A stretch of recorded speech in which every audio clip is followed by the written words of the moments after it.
Good morning, my crafty friends. I'm Lesley, and thank you so much for stopping by Crafty Cards with Lesley. Well, another card idea used in the Friendly Seagulls set from the Sale-A-Bration catalogue. I love this set. I'm having so much fun with this.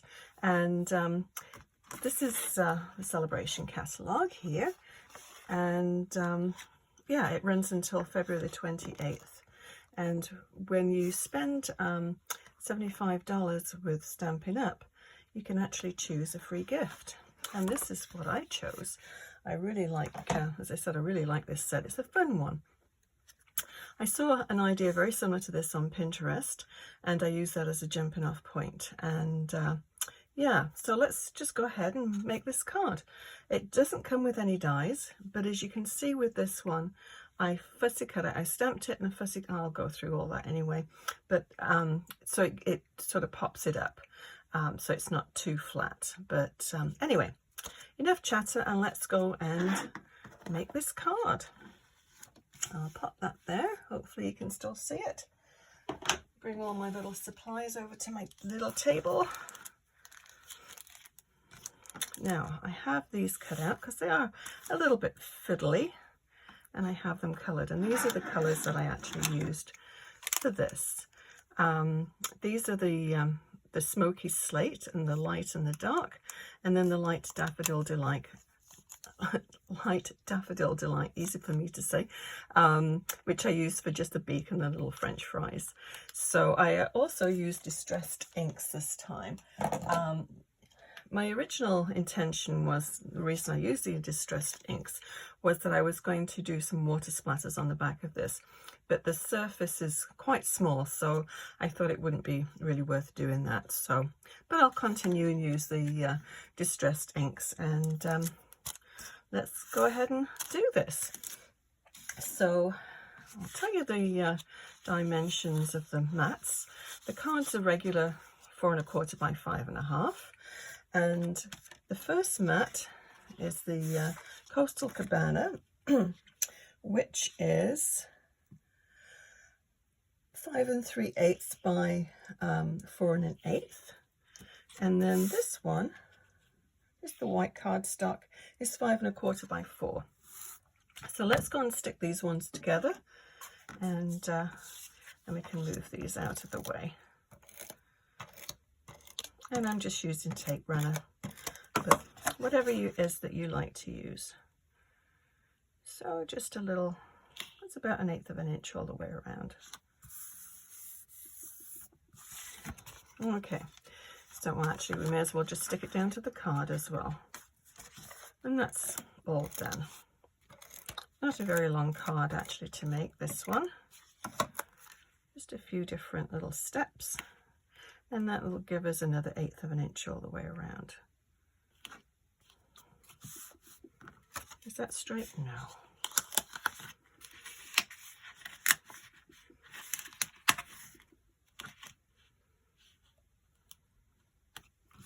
Okay, better. So these are the gems that I'm using as well, the Opaque Faceted gems. Okay, so what we need to do with this one is actually do the little masking part on the back first. So what I'm going to do is actually stick this down so it won't move.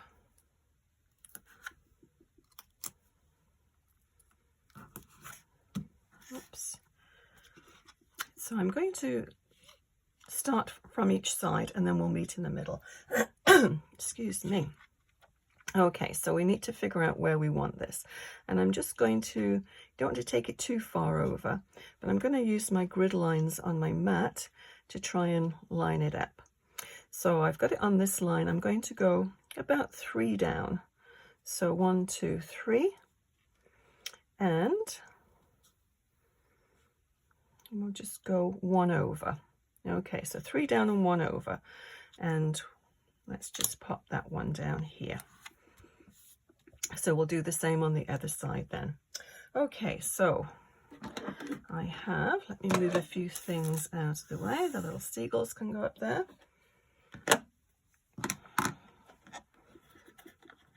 And I try and keep separate brushes as well for my Oxide inks. I think that's quite important because it, I've got on there paper. They don't go very well with regular inks. You'll mess up your brushes and your ink pads. So just be mindful of that when you're using them. Okay, we don't need that there at the moment. Let's move this up. Okay, may as well start with the green. And as I say, you don't need to use this at all. Just use regular inks if that's what you have.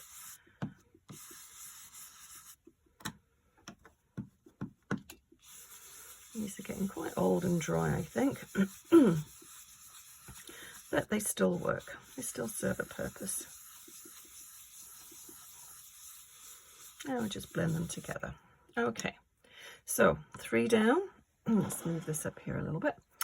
3 down and 1 across. So let's go and do the same thing on the other side. So 3 down, 1, 2, 3.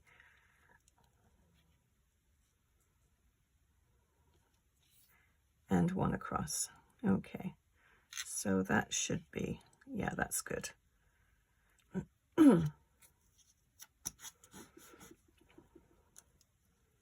Let's straighten that up.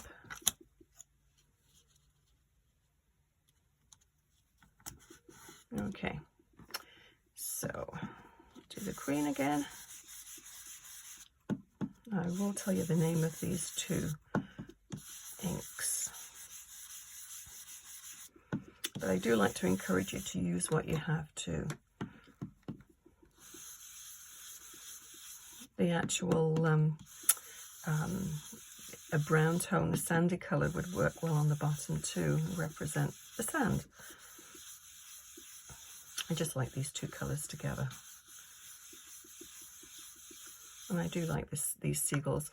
I think these ones look as though they're sort of saying to the third one, you know, hey, where did you get those French fries from?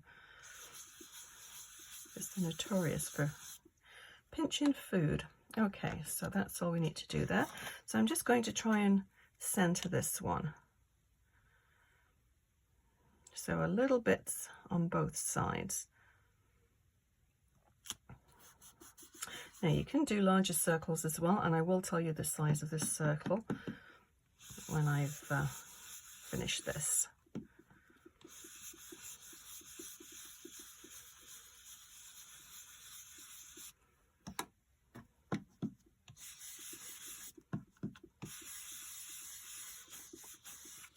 And if you've noticed on the little seagulls that I've cut out, I fussy cut, they don't have legs. I find it very difficult, well, it's a little challenging to cut those skinny little legs out, to fussy cut them. So I find it's just as easy just to cut them off and then stamp them, so you're actually stamping twice. Okay, so the size of this circle is about 1 3/4 inches. Okay, so that's enough with the oxides. Put the top on here. And then we're going to stamp the little seashells. So let's bring in the seashells.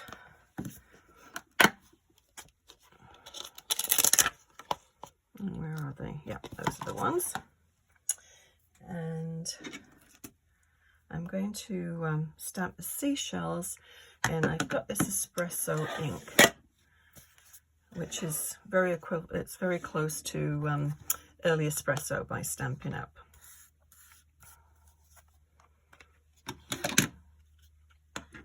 Okay, so I'm just going to line up this mask again, and this is just a piece of old cardboard that I've used.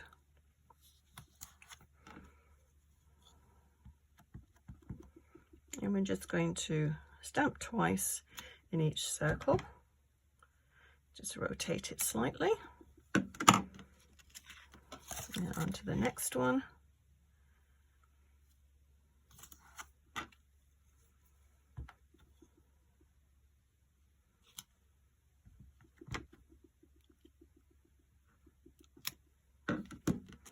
And then the third one. So very easy to do. Actually, I don't really need those on anymore. that's just a piece of washi tape that I use just to hold everything down.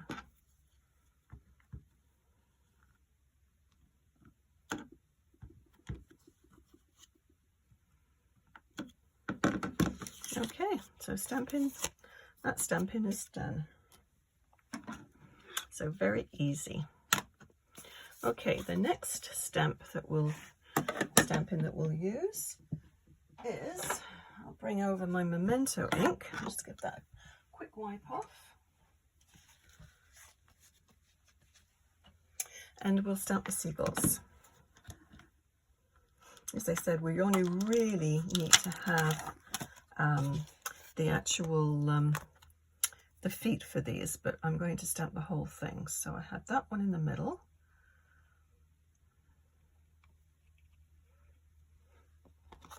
And they don't have to fill the circle. I'll put them maybe a little bit higher this time.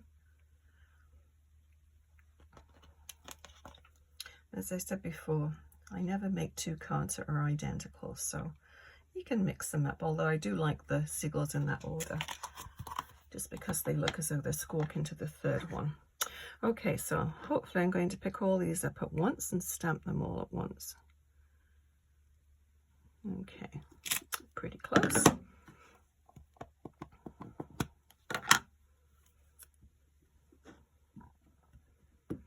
I'll stamp the whole thing, but as I said, I just really need the feet. Okay, so fingers crossed.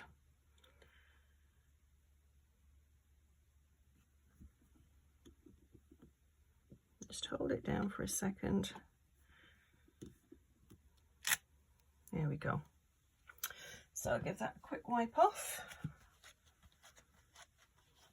And you could leave it like that. You don't really need to fussy cut it. I think it looks kind of cool just like it is. Okay, let's pop these ones back in before I lose them.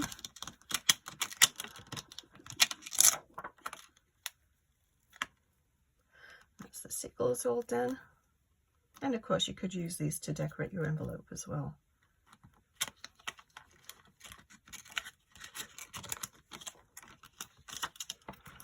Okay, actually the next thing, while I've got this out here in the ink, I'm just going to stamp the sentiment.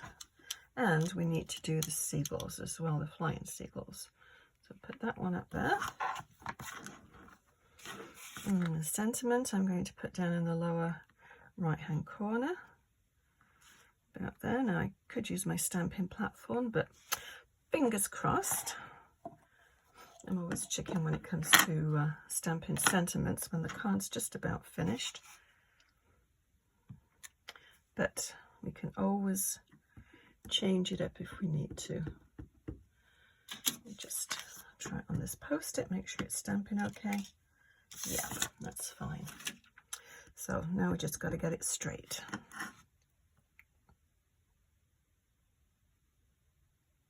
Just hold it there for a minute. Straightish. Close enough. Okay, so just wipe that off. Just pop it up there a minute, and then we'll do the flying seagulls.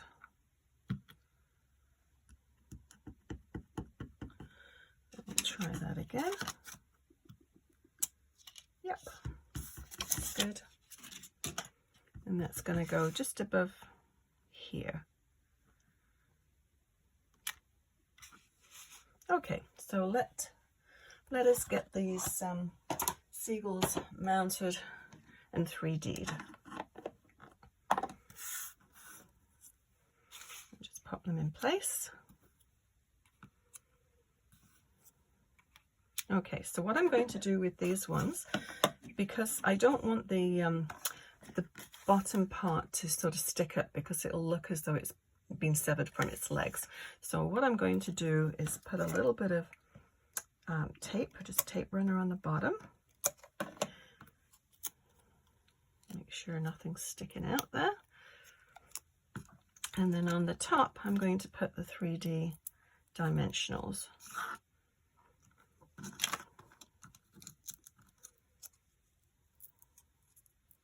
And that will just pop it up just a little bit.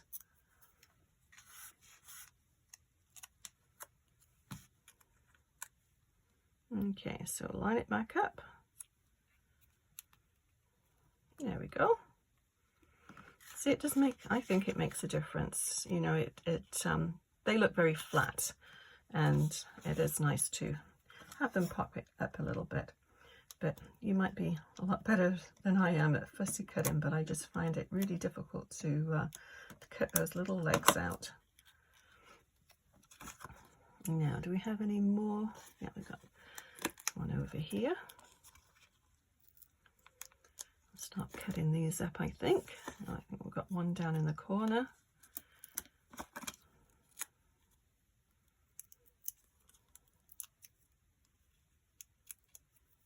Yeah, that one needs to be moved down just a tad so it's not sticking over the top. Okay, so line that one up. Press the tape down on the bottom, and then the third one, the lucky one with the French fries. Okay, let's just snip these ones. I don't want to waste any of the dimensionals. Make sure you use all the bits around the edge.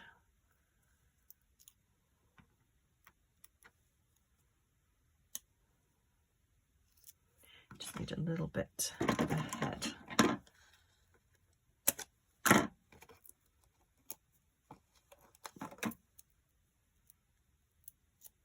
Okay.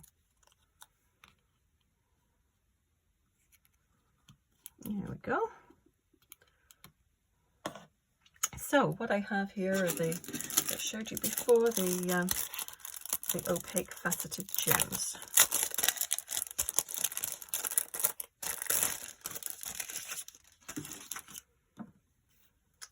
And well, let's do exactly what we did before. It worked before, so let's do that.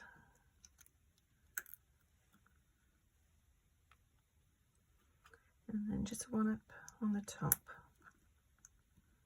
Oops. Okay. So I think that's our card finished for today. So as I said, it's not a long card to do, but I think it's kind of cute. It's a fun one to do. So yeah, I'll list what I used below to make this card. And if you enjoyed this video, please give it a thumbs up and consider subscribing. Thank you so much for watching. We'll see you again for another card idea. Happy crafting. Bye bye.